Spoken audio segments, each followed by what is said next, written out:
Well, I promised some wild things. Let's just jump into this third session. And we're going to talk about microcodes and metacodes. And we'll touch on extraterrestrial sources, and we'll finish with the ultimate code. So there is an area of cryptology that we haven't talked about. I won't go into it lengthily just to make you aware of it. And that's, it's sort of a field of cryptology. And that's where you're trying to find the language of a lost culture. And the Rosetta Stone being a classic example, which tied together hieroglyphics, Demotic and Greek, and trying to decipher hieroglyphics is this kind of pursuit. And also the Cliff of Behistun is another example. It's sort of a Rosetta Stone kind of thing on the famous Cliff of Behistun, which also tied together a number of the ancient languages. And so these are exciting things. If you're interested in this, I encourage you to get the literature. Some great adventurers with great minds unraveled this in the past. But the area that intrigues me particularly, and I think many of us, is this whole area of extraterrestrial communication. It may surprise you to discover that that is a field of science, a field of inquiry. And the whole idea now, Project Osmo is one of these attempts to search for outer space. Are there civilizations out there?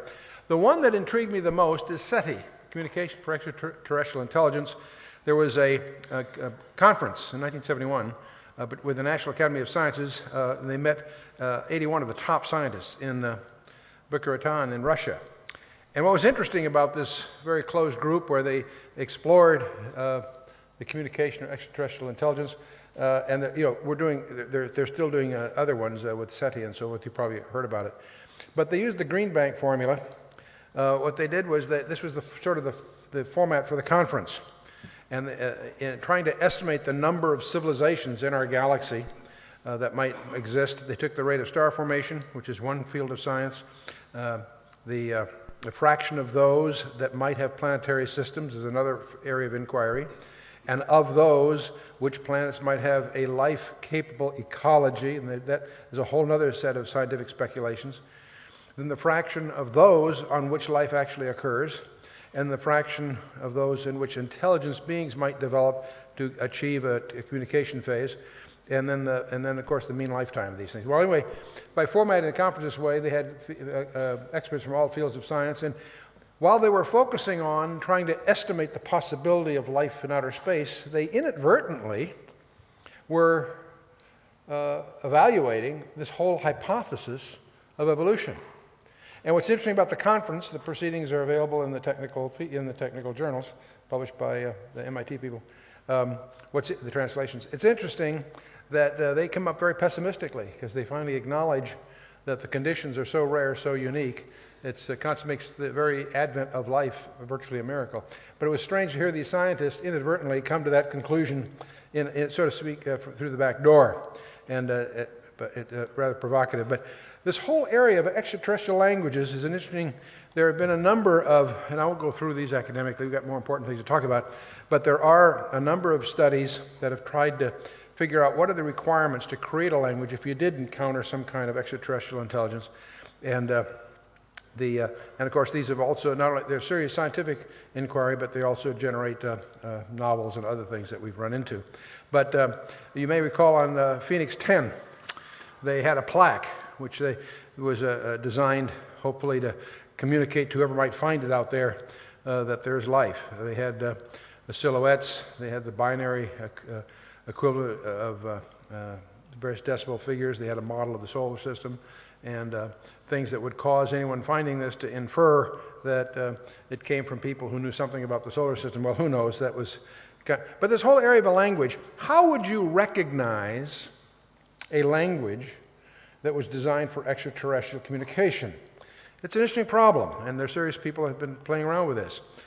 What would be the characteristics of such a language? Would it be phonetic?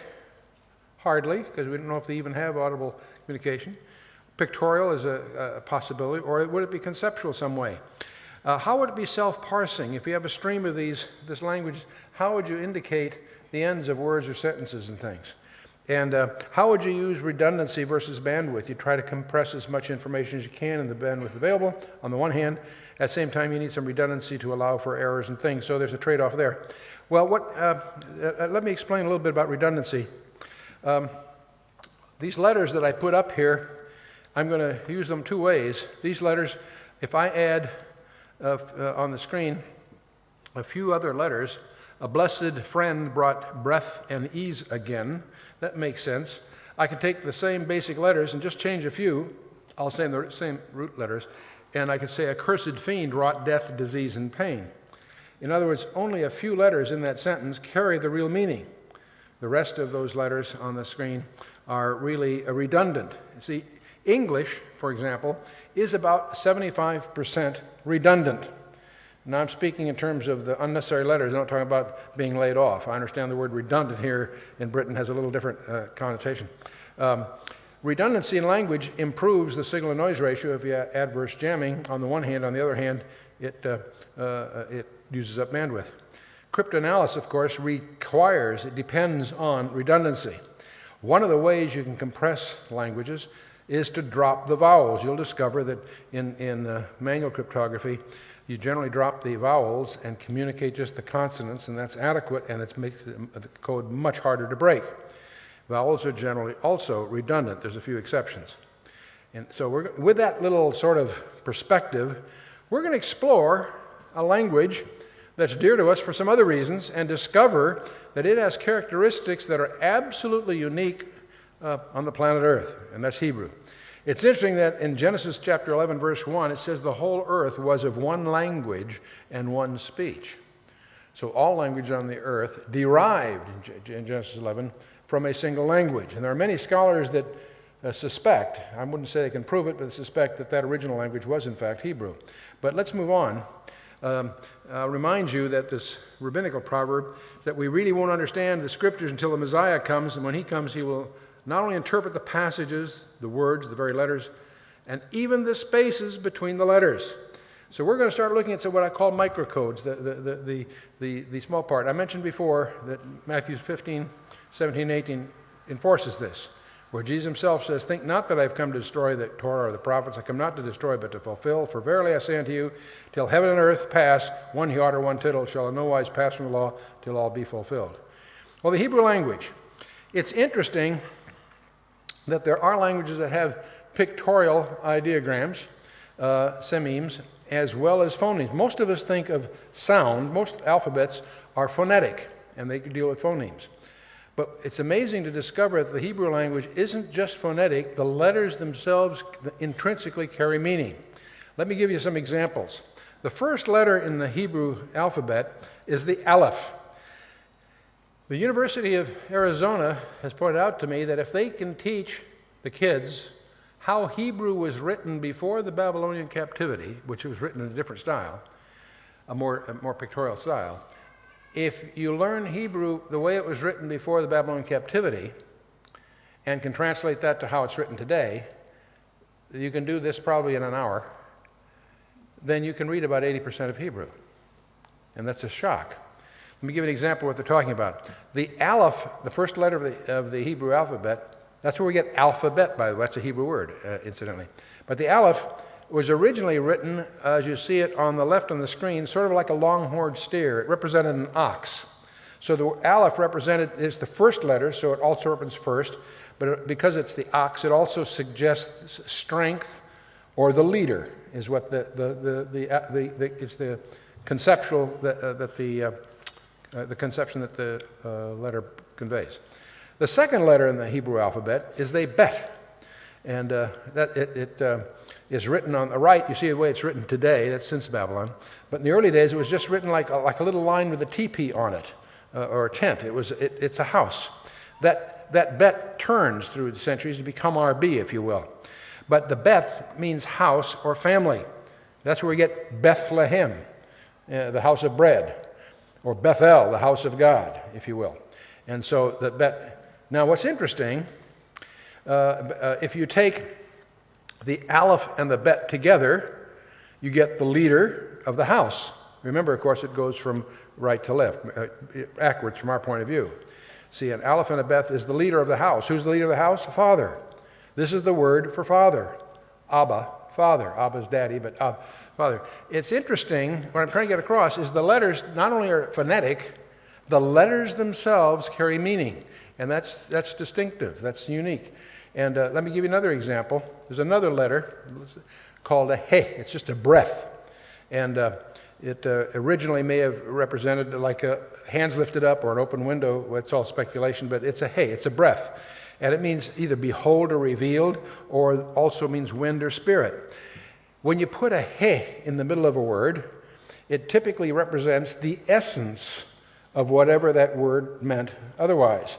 And so if you take the aleph and the bet and put a he in the middle of it, the aleph and the bet was the Father. The he means the essence of the Father. And that, of course, is the word for love. Aha. And it's in other words, the essence of our Father is love. You begin to see how the letters themselves start to unfold the meaning, not just the pronunciation of the word. Now, you may recall in Genesis 17 that Abram and Sarai had their names changed. And all that's changed is a he is placed in them, which of course is the breath of the Holy Spirit. And so Abraham becomes Abraham, and Sarah has the H on it. Now, the other thing about Hebrew that's provocative from a scientific point of view, there are 5 letters in their 22-letter alphabet. There's 5 additional letters that are different if they are the last letter of the word. They're written differently, which, and realize the ancient language, they call it scriptura continua, they didn't have spaces between the words. If you read the ancient languages, they're typically a stream of letters. And one of your problems is, how do you parse it? You do it just by inference in most cases, but in the Hebrew it's self-parsing. So if some imaginary foreigner received Hebrew but had adequate computer skills, they would find the language would ultimately be self-parsing. Now, so the Hebrew language is ideograms and phonemes together. It's self-parsing.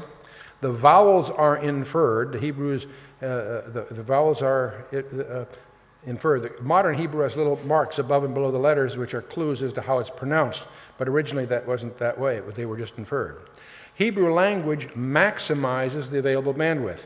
One of the things you'll notice if you pick up an interlinear, where it has Hebrew with a translation, you'll see just a few Hebrew letters and whole words or phrases in the English.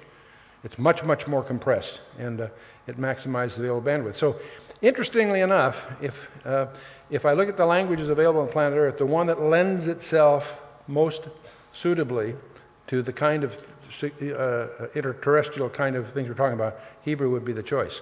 But one of the other things that comes up as you start talking about these things is the Bible inerrant. You know, we're taught that. We know that from being properly taught, and yet many people have a real problem with that. I can remember when I was in high school, I had a friend who was the son of a Unitarian minister, so he knew his Bible, but they didn't take it seriously like us fundamentalists did.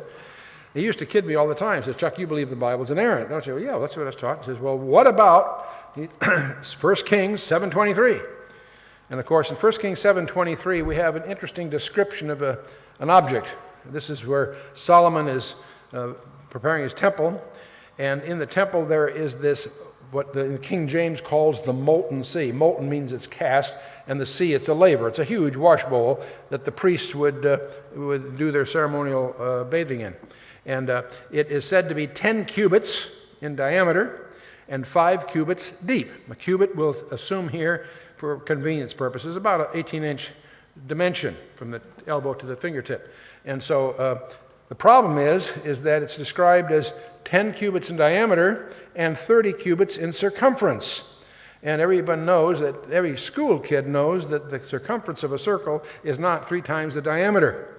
There's a strange number called pi, which most of us in school probably approximated with the fraction 22/7 or 3 1/7. But in the engineering department, they probably say 3.14159 or more. And that's been calculated into hundreds and hundreds of decimal places for various reasons. But the value of pi, this peculiar odd number, it's one of the constants of the universe.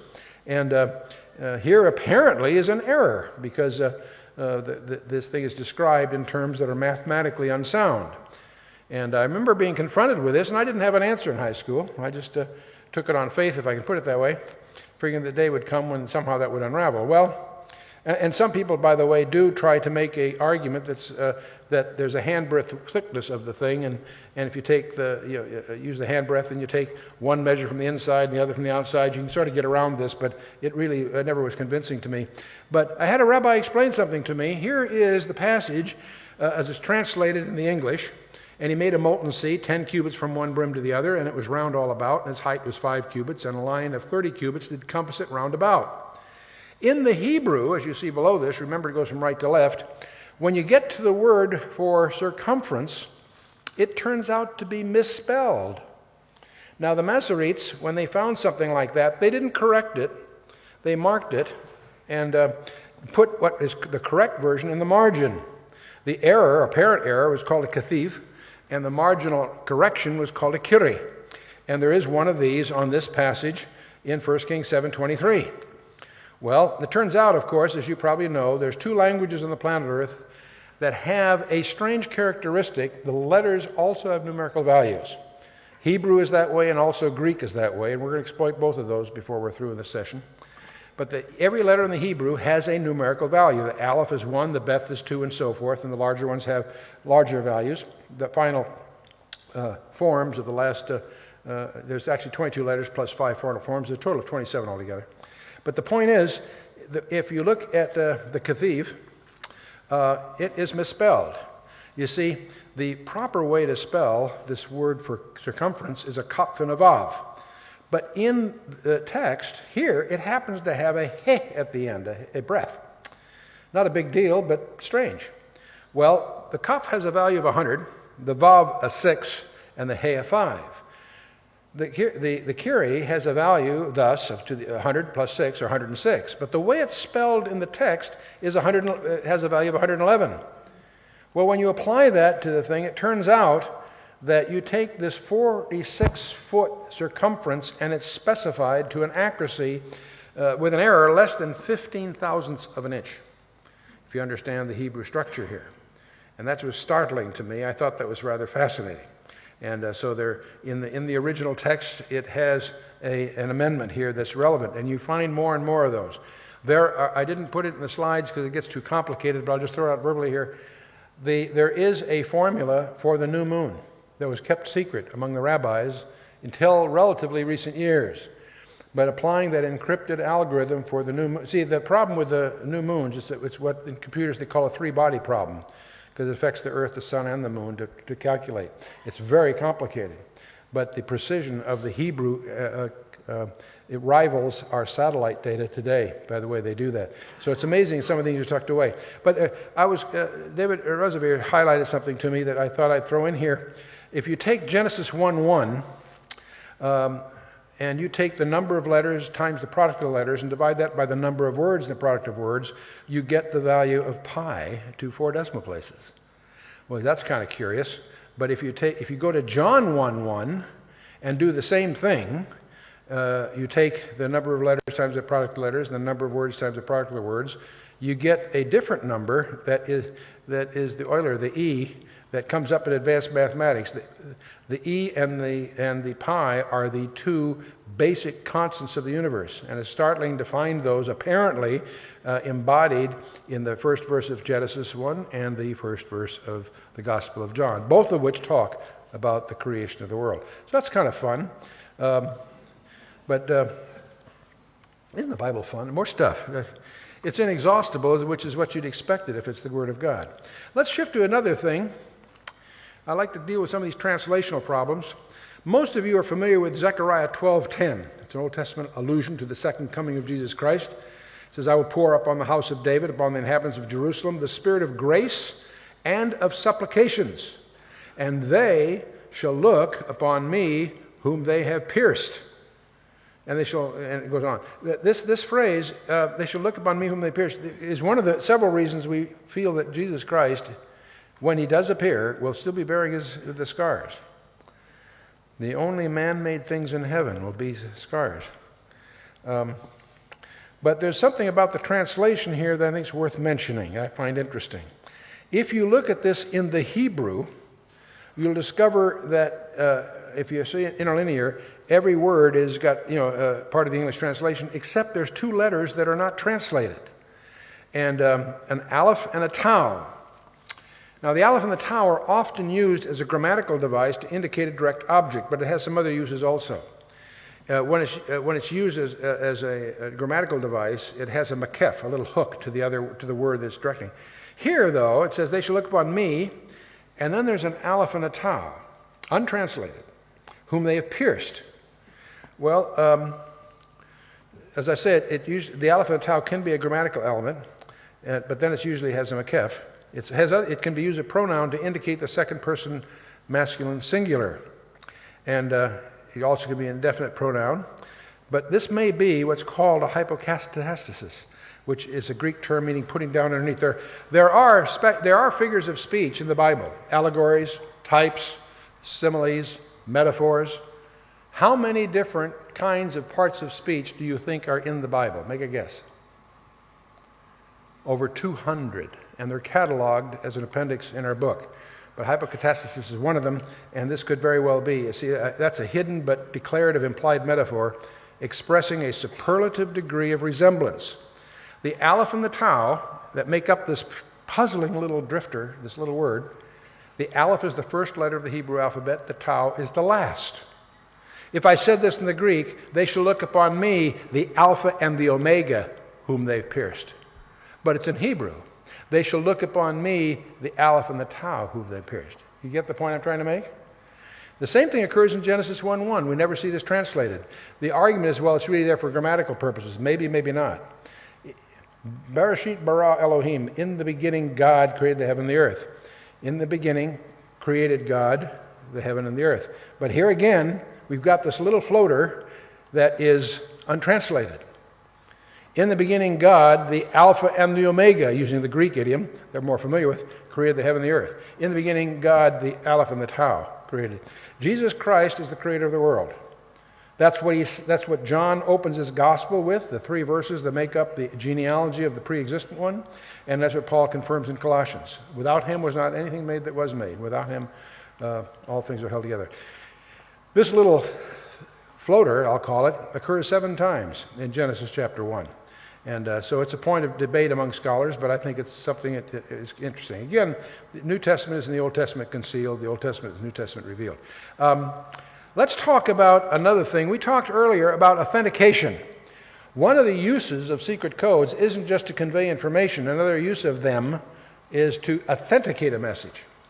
If you're, say, an undercover operative in a foreign country and you're starting to see all kinds of messages and you suspect that maybe the messages you're seeing aren't from your boss, but they're spurious messages developed by your adversaries, how do you tell the good messages from the bad without blowing your cover in the country? What you've got to do is look for properties that only your source would know about, or clues that he would take advantage of stuff that your adversaries don't know about. Well, let's take a look at what's called the heptadic structure of Scripture. Imagine, you all have notepads there. Imagine, you can do this, I won't do this literally, but I want you to imagine me giving you an assignment. I would like you to draft, from fiction, doesn't have to be a real one, a genealogy. How many could, with a scrap of paper, draft an imaginary genealogy of a family? How many could do that? Well, you could. Sure, everybody could. Okay, but I'm going to give you a few rules. First of all, I would like, when you're through, the number of words that you end up with to be a multiple of 7 exactly. What I mean by that is, if you count up the words you've used, divide by 7, there's no remainder. So either it's 7 or 14 or 21, 20, and so forth. You get the idea. How many can still do that? You could sure fudge that, couldn't you? Okay. Except I got another rule I'd like to add. I like the number of letters that you end up using to also be divisible by 7 exactly. Well, now that's a little trickier. You see, if the results of what you're doing are random, you've got 6 chances of losing and 1 of winning. Every rule of 7 like this, there's 6 cases that won't fit, there's only 1 that does. If you got 2 rules, you now have 7 squared. You got 48 chances of missing and 1 of winning. You follow what I'm saying? Okay, well, if I want the number of vowels and the number of consonants also to be divisible by 7. But I'm not through yet. I'd like the number of words that begin with a vowel to be divisible by 7 exactly. I'd like the number of words that begin with a consonant to be divisible by 7. I like the number of words that occur more than once to be divisible by 7, and those that occur in more than one form divisible by 7, and occur only in one form divisible by 7. In each case, of course, when I say divisible by 7, it means 7 with no remainder. I'm still not through. I want the number of nouns that shall be divisible by 7. Only 7 words will not be nouns, and the number of names shall be divisible by 7. How many are still playing? I've discouraged you, I think, haven't I? Well, only 7 other kinds of nouns be permitted. The number of male names divisible by 7, the number of generations. And what you probably guessed is what I'm describing here are the first 11 verses of the Gospel of Matthew, which is the genealogy of Jesus Christ. And it's in Greek, not English. In English, you can fudge a little bit. It's softer. You can play games. In Greek, every verb has to fit 5 conditions. It's a very rigid type, probably the most precise language on the planet Earth in terms of mathematical precision. So playing these games is tough in Greek. But this is the genealogy of Jesus Christ. And you get the idea here that this was designed. This wasn't accidental. Now, I'm showing you the discoveries of Dr. Ivan Panin. He's born in Russia in 1855. He got tangled up with a plot against the Tsar, so he was exiled at an early age, emigrated to Germany, and then to the United States. He graduated from Harvard in 1882, and he discovered Christ. Now, every one of us in this room that has discovered the Lord Jesus Christ is the result of a miracle. Now, if you're a PhD from Harvard and you discover Christ, that's a miracle indeed, okay? But he discovered Christ, and he also discovered shortly thereafter the heptadic structure of the Scriptures, this heptadic or sevenfold structure of the Scriptures. And he committed the rest of his life, some 50 years, generating over 43,000 pages of discoveries, written in very small print and hand. Did this all manually, of course. And he went to the Lord on October 30th of 42. But one of the things I want to share with you, in your Bible, you have, of course, the Gospel of Mark. If you look at the 16th chapter of Mark, the last chapter of Mark, you'll notice that there's probably a footnote that suggests the possibility that the last 12 verses really weren't there originally, that they were added later. How many, it gives me a feeling, how many have a footnote to that it's rough effect? Okay, that's over half of you. Okay. Well, the reason that's there is because there are a couple of texts that are from Alexandria, the Alexandrian codices. They happen to be the oldest complete texts, and they 3rd, 4th century kind of texts. And some people regard them because it would seem to be the oldest, that they're most authoritative. That's one possibility. It might be that these verses were added later, or these verses may have been expurgated in that text. And there are ways to get at this. Were these really added later, or were they expurgated? Alexandria was the hotbed of the Gnostics. I might point out to you that these codices are 4th century, and yet these verses are quoted in the 2nd century by Irenaeus, Hippolytus, and this is several hundred years before the Alexandrian codices. So I can shred the idea that these verses were added later from history. But I want to set that aside and show you something else that I think is interesting. There is a security system that has been working for you for more than 1,000 years. Hasn't rusted, won't wear out. Let me show you how it works. The last 12 verses of Mark are a subject of focus. How many words are involved in the Greek? We're using the Westcott and Hort text here. There are 175 words involved in the Greek. By the way, that's a multiple of 7 exactly. 7 times 25. Well, that's curious. The vocabulary in those last 12 verses involved 98 words. That's a multiple of 7 exactly. The letters in the last 12 verses of Mark are 553. That's a multiple of 7 exactly. Are you getting the feeling here something's going on? Now, the number of vowels are 294. That's a multiple of 7 exactly. The consonants, 259. That's a multiple of 7 exactly. Let's go back to this vocabulary. The vocabulary, I said, was 98 words. 84 of those are found earlier in Mark. That's a multiple of 7 exactly. Those that are used only here are a multiple of 7 exactly. Those that are used in the Lord's address, which is a portion of that 12 verses, is 42. That's a multiple of 7 exactly. There are 56 that are not part of his normal vocabulary. Now, what I've given you here are some rules. Now, if I give you a rule, one of these constraints, as a mathematician would call it, For every one of those, there's 6. If it's random, if this is a random process, there are 6 chances of losing and 1 of winning. If I have 2 rules, that's 7 times 7, so I have 1 chance in 49 of getting it right. The rest would be, losers, so to speak. If I have 3 rules, that's 7 cubed. So there's 1 chance in 343 of that feature being there as a result of random chance. Do you follow what I'm saying? The more unlikely it is to be a process of random chance, the more it argues that it's there deliberately somehow. And if I have 4 of these rules, that's 7 to the 4th. So if I have 4 rules, there's 1 chance in 2,401 of this being by random chance.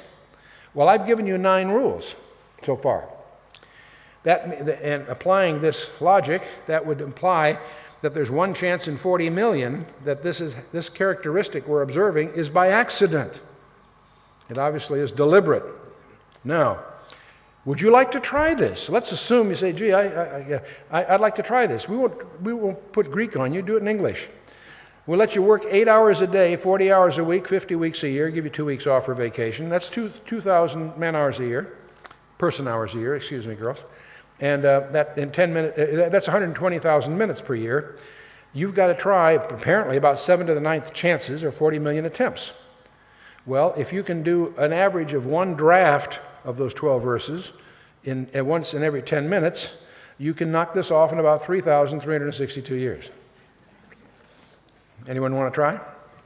It gets worse. These are the last 12 verses of Mark, and I won't go through it in detail except to point out that the first 2 verses are the appearance to Mary. Then there's a chunk of verses from 11 to 18, 7 verses that are subsequent appearances, and then there's 2 verses that wrap up the whole gospel. So that's the way it's organized. Another way of cutting it would be the first 5 verses are simple narrative. Then the next 4 verses are Christ's discourse, and then, of course, the last 2 verses concluding it. With that in mind, I mentioned there's 175 words, multiple of 7 exactly. There are 56 words in the address of the Lord, that's a multiple of 7. The rest of the passage is 119, a multiple of 7. Verses 9 to 11, which is a chunk of that, is a multiple of 7. And I won't go through each one. Each one of these natural divisions of the narrative involve a number of words that are multiple of 7 precisely. But it goes on. Greek, like the Hebrew, also has numerical values for each of the letters. That means that any word has a numerical value as well as the letters. And this is called gematria. If you take the 12 verses of Mark and add up the numerical value of all the letters involved, that number also ends up being a multiple of 7 exactly. Strange. That's tough to simulate, by the way. And again, if I take these verse divisions, we find the geometrical value is also, the first word, last word, so forth, are all multiples of 7 exactly. I talked about vocabulary, 98 words, which is multiple of 7, not before in Mark, found later in the New Testament. They occur 35 times, multiple of 7. Their numerical value is also a multiple of 7, and so on. It goes on like this. And I'll spare you the long version, except just to highlight a couple of interesting ones here. There is a word for deadly in the Greek that's not found elsewhere in the New Testament, only here in the New Testament. It has a numerical value of 581. That's a multiple of 7 exactly. It's preceded in the vocabulary by a multiple of 7 exactly and follows. Well, I've given you 34 rules or characteristics or constraints. And that turns out to be a very, very big number. Very big number. It turns out that you need about 5 times 10 to the 28th tries if you did this by just brute force or trying it in a straightforward fashion. There are about 3 times 10 to the 7th seconds in a year. Now, to try this in your excuse me, in your imagination, you're going to try and do this yourself. I will give you a computer. I'm going to give you a supercomputer that will do 400 million tries per second. Every second it'll do a complete draft and test it against these rules. It'll do 400 million of those per second. Well, at 4 times 10 to the 8th tries per second, that would take about 4.3 million computer years. In other words, if I gave you 1 million supercomputers, it would take you 4.3 million years to pull this off. Anyone want to try? Well, let me rephrase the question. Does anyone think that some scribe did this by hand? I don't think so. And I only gave you 34 rules. Dr. Panin has identified 75 for this passage. So I think that's kind of fun. See, this is one of the reasons we recognize there's a comprehensive design. Let me give you another one. The New Testament consists of 27 books, right? Each book has a first word and a last word. If you take the terminating words of each of the books of the New Testament, there's 27 books times 2, first and last, you get 54 words.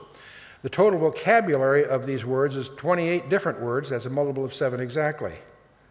Really? I wonder how that was engineered. Did all the writers conspire to design their manuscripts to meet this? I don't think so. The Gospels alone are a multiple of 7. The total geometrical value, again, is a multiple of 7 exactly. The value of the shortest word in the New Testament is 1 letter, has a value of 70. It's a multiple of 7 exactly. Here's the one I like best. The value of the longest word in the New Testament is apocalypsis, and it is a multiple of 7 exactly. In fact, it's 7 times 6 times 6 times 6. I think that's kind of fun. But here's the one that's the coup de grace for me. Buried in pen and stuff, I happened to stumble into it. The vocabulary that's unique to Matthew is a multiple of 7. Is vocabulary that occurs at 42 words, multiple of 7 exactly, with 126 letters, multiple of 7 exactly. Now, the only thing that this vocabulary has as its attribute is that they're words that are only used in Matthew, nowhere else in the New Testament. You follow me so far? Question: how was this organized? Let's assume that Matthew is trying to do this on purpose. How would he organize that this particular list of words, a multiple of 7 exactly, would not appear anywhere else in the New Testament? There's only 2 ways he could do that. One is by getting prior agreement with all the other writers of the books that would be ultimately absorbed in the canon. How many think that happened? Of course not. Well, the other way, you could use this as an argument that Matthew had to have written his gospel last. The theory being that he could lay out all the other books that have been written and find those words that only he uses and nudge that around so it's a multiple of 7 exactly. So I could use that as an argument that Matthew's gospel was written last. Gospel of Matthew is written last. The problem is, so is the Gospel of Mark. The Gospel of Mark has a vocabulary that's unique to Mark, that's not used anywhere else in the New Testament, and it's a multiple of 7 exactly. But so is the Gospel of Luke. It was written last. Whoops, so is the Gospel of John written last. See, the point is, these things couldn't be organized if they wanted to. And by the way, so is James, Peter, Jude, and Paul. Each one was written last. They each have a vocabulary unique to them that is a multiple of 7 exactly. And by the way, these words that are unique bridge the Old and New Testament. The word hallelujah appears 24 times in the Old Testament, 4 times in the New. That's 28 altogether, a multiple of 7 exactly. The word Hosanna is once in the Old Testament, 6 times in the New. Again, it's a multiple of 7. All these words, Jehovah Sabaoth, Korban, there's a number of words that are used a multiple of 7 exactly if you stitch the Old and New Testament together. I think that's kind of fun. I promise you, though, that we would focus on the ultimate code. In a coding sense, it's the ultimate code. And the ultimate code, of course, is guess who? You.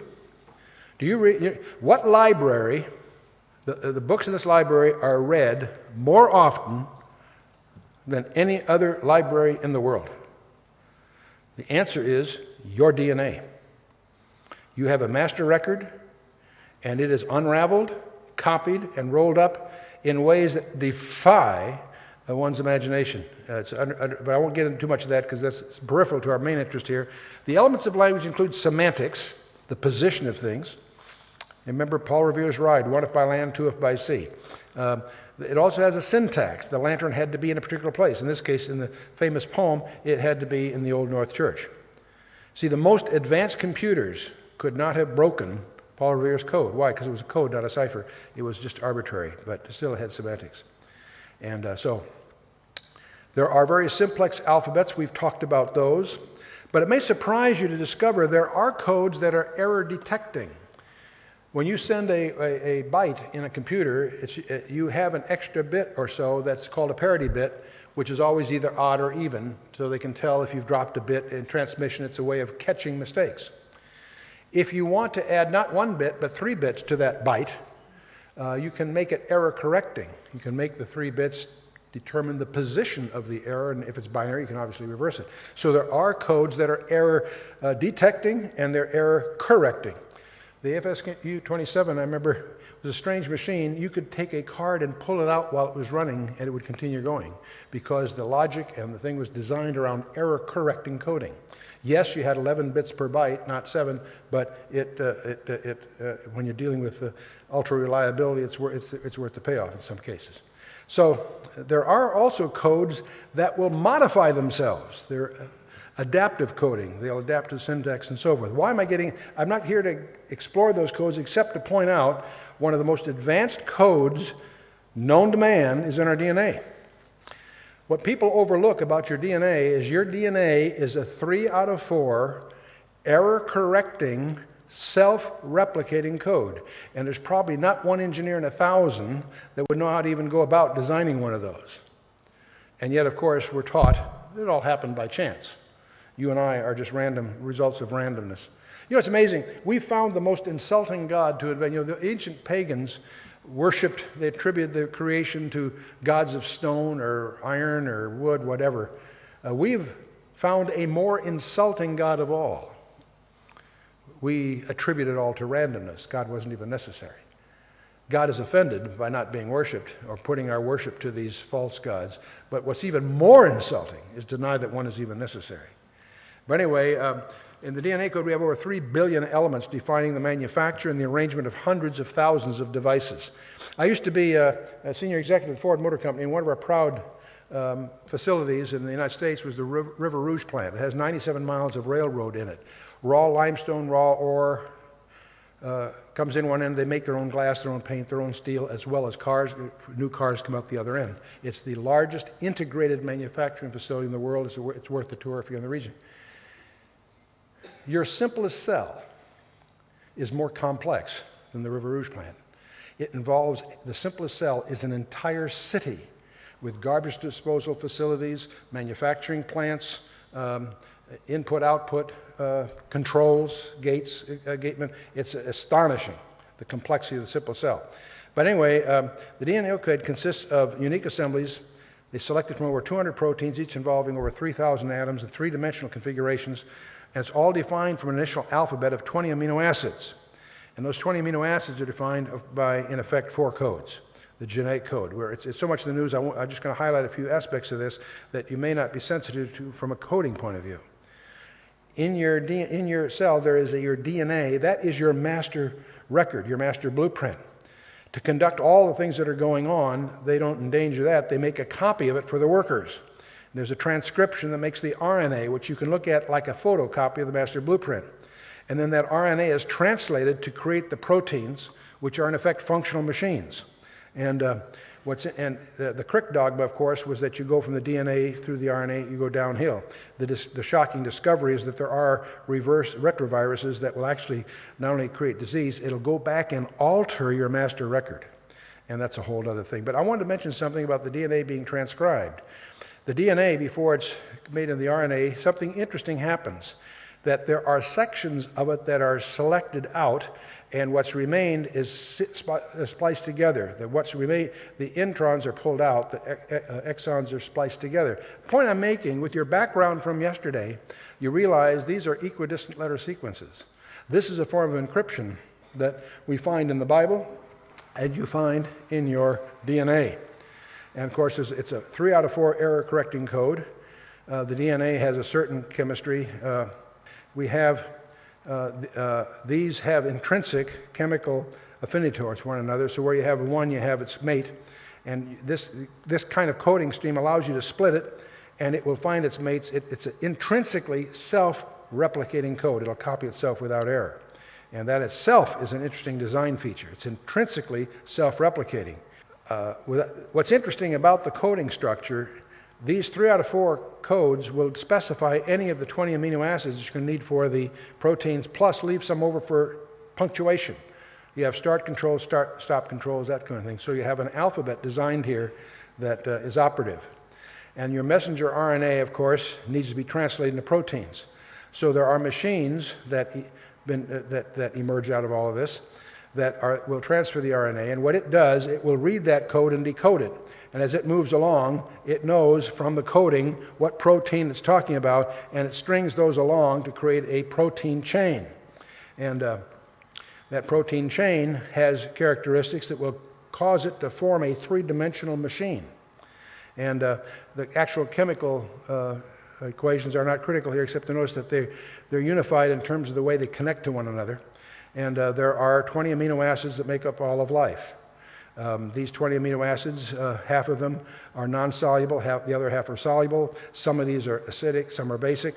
But because of these characteristics, being polar or nonpolar, they will, when put in a chain, adopt a unique three-dimensional configuration to become the machine that is required. And so this is all the negative groups charged with the positive and the hydrophobic are some attack in the center, some outside. I won't get that here, other than to say the final stable 3D shape is the minimum energy configuration that's dictated by the specific sequence that the DNA has specified.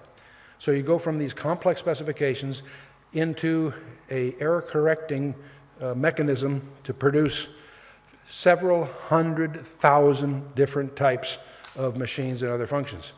Well, just to review, remember we talked with the beads the other day, and we talked about could these beads have happened by random, and you quickly rejected the idea that 347 beads with only an alphabet of 2 could be assembled in Genesis 1:1 in Morse code. That was obviously absurd. That was a probability of simply call it 3 times 10 with 104 zeros. Even that instinctively you knew was impossible, because anything with over 50 zeros was defined as absurd just by way of reviews. Well, we were talking about a binary string of 347. We're going to talk about a hemoglobin molecule. That has 574 elements selected from an alphabet of 20. And hemoglobin is 574 amino acids long, and here's the composite of them. There's elements of all these different amino acids in a specific sequence, and if you don't have that sequence, you have hemoglobinopathy. It's fatal.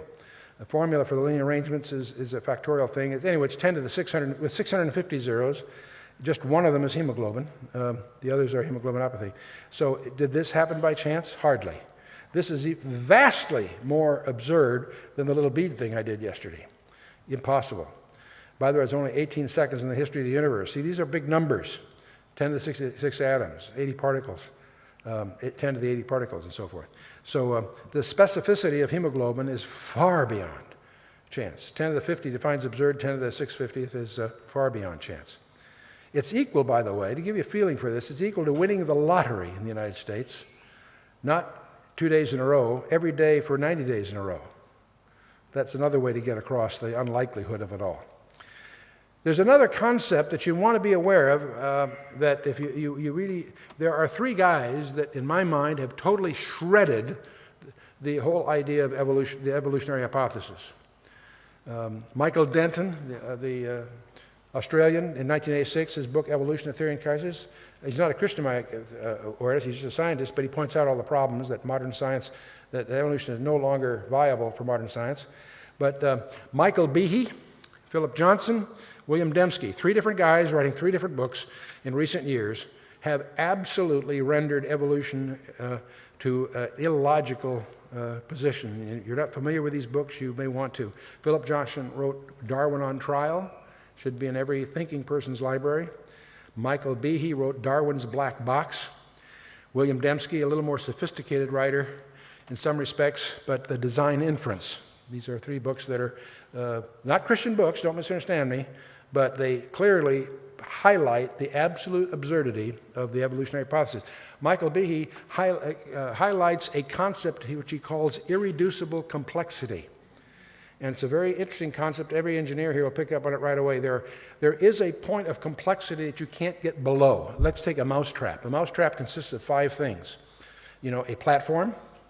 It has a hammer, you might call it, a spring to drive that hammer, a holding bar to hold it back, and a catch to hold the holding bar. If you have those 5 elements, you've got a mousetrap that'll catch mice.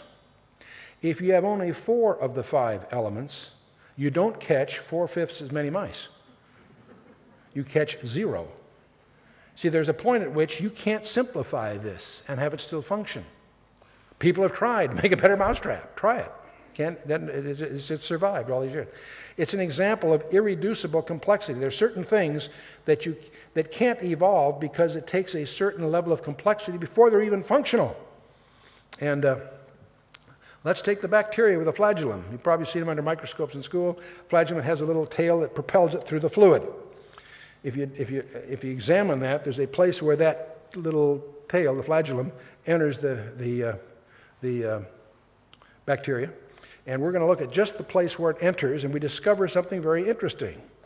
There is what's the equivalent of an electric motor with slip rings, all kinds of over 40 parts, any one of which is missing, it doesn't work. And so this is not something that could have happened. It's something that was very skillfully designed. Anybody that's ever been on a design team knows that designs don't happen. They have to be crafted. And I won't get into more of this. That's the basic. See, the real question, the reason the evolutionists can't explain life, it's not they can't explain which came first, the DNA or the proteins. You can't have proteins without the DNA. You can't have the DNA without proteins. It's even deeper than the chicken and egg classic one. It takes protein to construct the DNA. It takes DNA to make the protein. See, they both had to be created at the same time in a consistent system architecture. Which came first, the DVD or the DVD players? They have to come together to create a function that's useful. If you have DVDs without a DVD player or vice versa, you're dead in the water. Same sort of concept. Every engineer would know that. The whole concept of evolution is absurd. And by the way, thoughts in language are conceptual, not physical in the first place. And so we've gone through some of these. Let me just hit one last thought that you might find provocative. The technology of the resurrection. We've talked about coding, information sciences. People often ask, do you guys believe in the resurrection? What happens to the guy that's been eaten by a cannibal? How does he get resurrected? Or what about the bodies that are at sea that get totally decomposed? Or, they have all these problems with what's the technology of the resurrection? See, what everybody overlooks is the whole issue of resurrection is not an issue of biology. It's an issue of information. See, all atoms are fungible material. If you have a hydrocarbon chemistry, you've got carbon atoms, hydrogen atoms, whatever. We have a hydrocarbon kind of chemistry. Carbon atoms and hydrogen atoms are fungible building blocks. Getting the atoms to put together molecules ain't the problem. The problem is the design. All that is required for you to be resurrected is information. All God needs is your DNA and maybe a little bit more. And this is dramatized in a piece of fiction recently called Jurassic Park. Michael Crichton took some technology and made a very entertaining novel out of it, made into several movies actually. But the basic idea is very simple. By capturing the DNA of a dinosaur from a mosquito that's been captured in amber, the idea was you get the DNA, and from that DNA you could replicate the creature. And that was what led, of course, to the plot. But with the underlying technology there is very, very provocative. All you needed to recreate those creatures, it would seem, at least in concept, is the DNA of the original creature. And so that puts a whole different complexion on this. And Frank Tipler wrote a book, The Physics of Immortality. And he was an unbeliever, but he decided to try to pull together everything he's a cosmologist and also particle physicist, very sophisticated mind. And he wanted to take everything we think we know about the Big Bang and the beginning of cosmology, as is commonly rendered, and everything we think we know about the ultimate heat death of the universe. Not only is there a mystery of how it began, there's also a mystery how it's going to end, presumably, because everybody knows it's winding down. There's an ultimate time when temperatures are uniform and there's no more work can be done. So we're in this parenthesis. And so he wanted to try to tie all this together in a composite theory. And as he pursued that project, he came to some real shocking conclusions. Just from the laws of physics, as they're understood, he came to the conclusion that God exists. Now, you may laugh and say, gee, good luck to Tracy. I mean, what's new? No, to understand where he was coming from. But the second conclusion he came to was rather provocative. He came to the conclusion that all life was destined for resurrection. And he did that from the laws of physics, in effect. And that's very, very interesting. See, many people don't realize that all people are destined for resurrection. And you see, my real problem in this conference, not just because of the lighting, is that I can't see you. I can only see your temporary residences.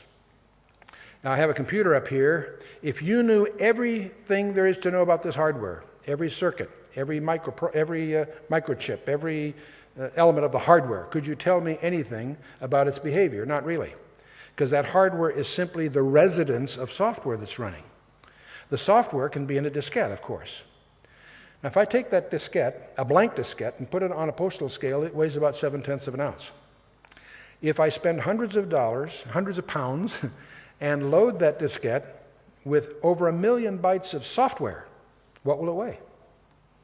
7/10 of an ounce. See, software has no mass. In fact, we can even, it's like a light switch. It's on or off. It doesn't change the weight of the switch. It's just positional information. Same thing with the software that's on the diskette. And so, in fact, I can send that software through the airwaves. It has no mass, which means if it has no mass, it has no time. Now, the real you, I can't see. I can only see the temporary residence you're in. Now, some of our residences have a little too much mass. That's a whole different thing. But the real you, I can see. The real you is software, not hardware. Call it soul, spirit, give it what vocabulary you like. The real you is software, not hardware. The real you has no time dimension. The real you is eternal, whether you like it or not. The dilemma is, where are you going to spend it? Are you going to spend it in the presence of God? Are you qualified to be perfect, to be in His presence? Or will you be denied His presence?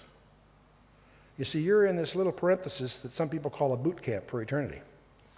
And so this time we spent exploring the coding and the information sciences, I hope, was well spent. I hope you find that provocative.